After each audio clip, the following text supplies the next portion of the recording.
Kegiatan impor. Yang pertama, pengertian impor. Impor adalah proses pembelian barang atau jasa asing dari suatu negara ke negara lain. Impor barang secara besar umumnya membutuhkan campur tangan dari bea cukai di negara pengirim maupun penerima. Impor adalah bagian penting dari perdagangan internasional. Jika perusahaan menjual produknya secara lokal, mereka dapat manfaat karena harga lebih murah dan kualitas lebih tinggi dibandingkan pasokan dari dalam negeri. Impor juga sangat dipengaruhi oleh dua faktor yakni pajak dan kuota.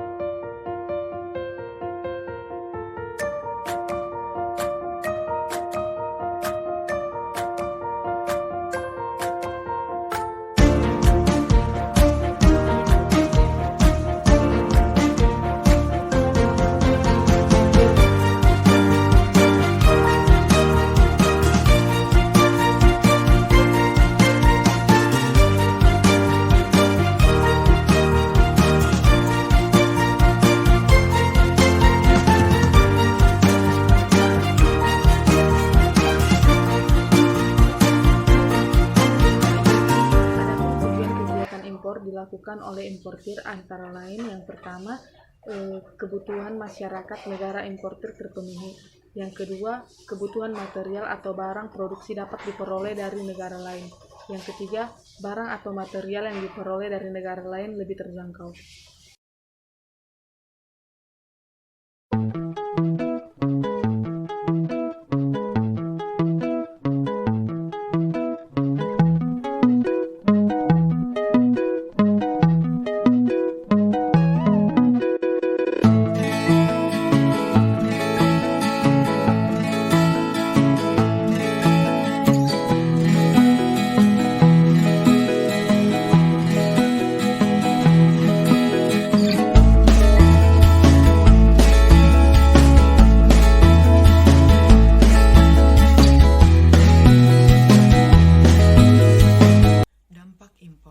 Dampak positif impor meningkatkan kesejahteraan konsumen.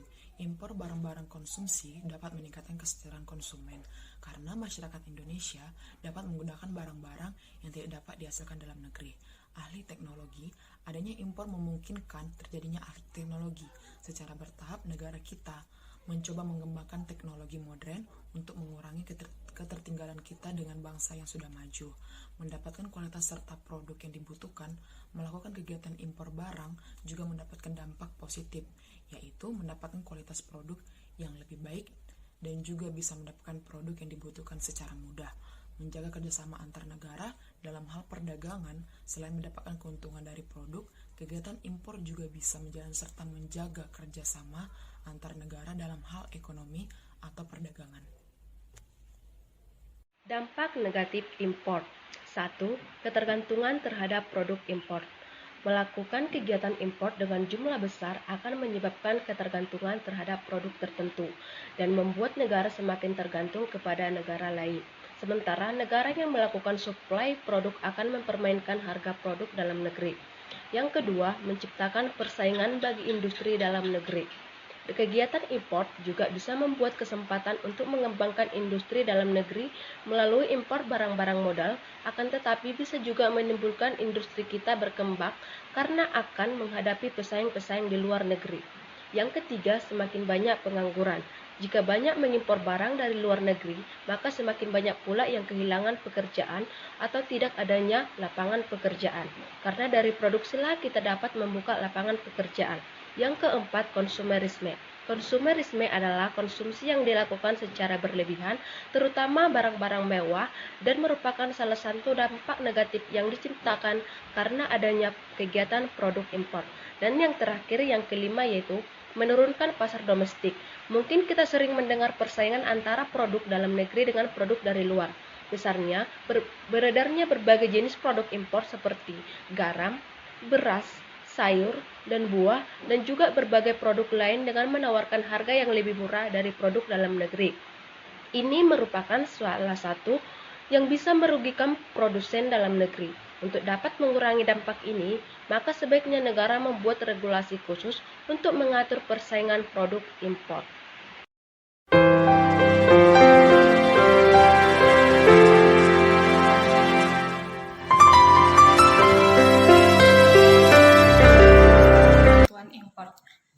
ketentuan yang meliputi kegiatan impor biasanya meliputi hal-hal yang berhubungan dengan proses pengiriman barang ke dalam negeri.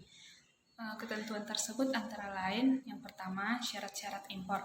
Syarat-syarat impor yang pertama yaitu memiliki izin impor seperti 1. API atau angka pengenal impor berlaku untuk importir umum, berlaku selama perusahaan menjalankan usaha.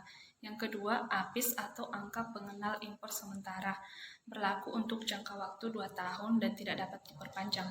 Yang ketiga, API produsen untuk perusahaan di luar PMA atau PMDN. Yang keempat, APIT atau angka pengenal impor terbatas untuk perusahaan PMA dan PMDN. Persyaratan untuk memperoleh APIS yang pertama, memiliki SIUP untuk perusahaan menengah dan besar.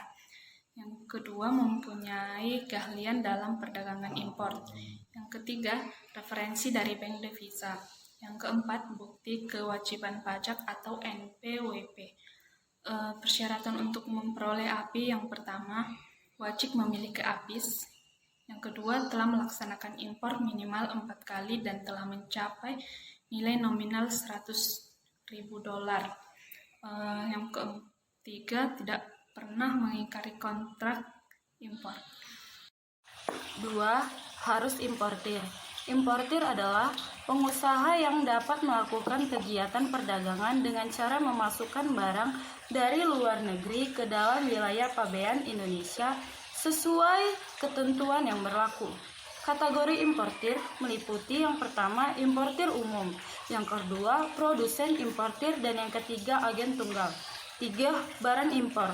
Barang impor adalah seluruh jenis barang yang terdaftar sebagai barang impor dan sesuai dengan ketentuan perpajakan dan kepabeanan yang berlaku.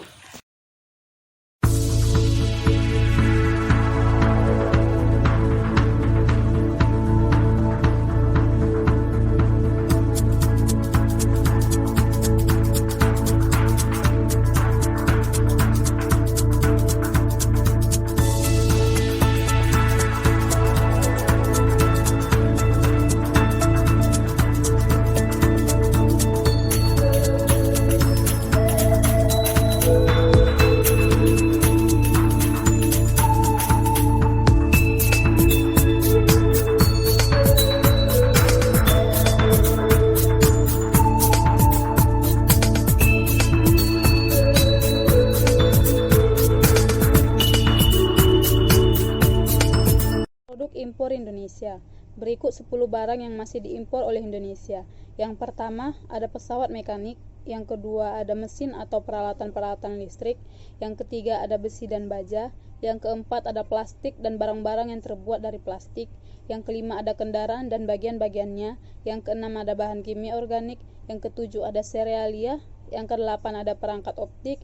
Yang kesembilan, ada ampas atau sisa-sisa industri makanan. Yang kesepuluh, ada benda-benda yang terbuat dari besi dan baja.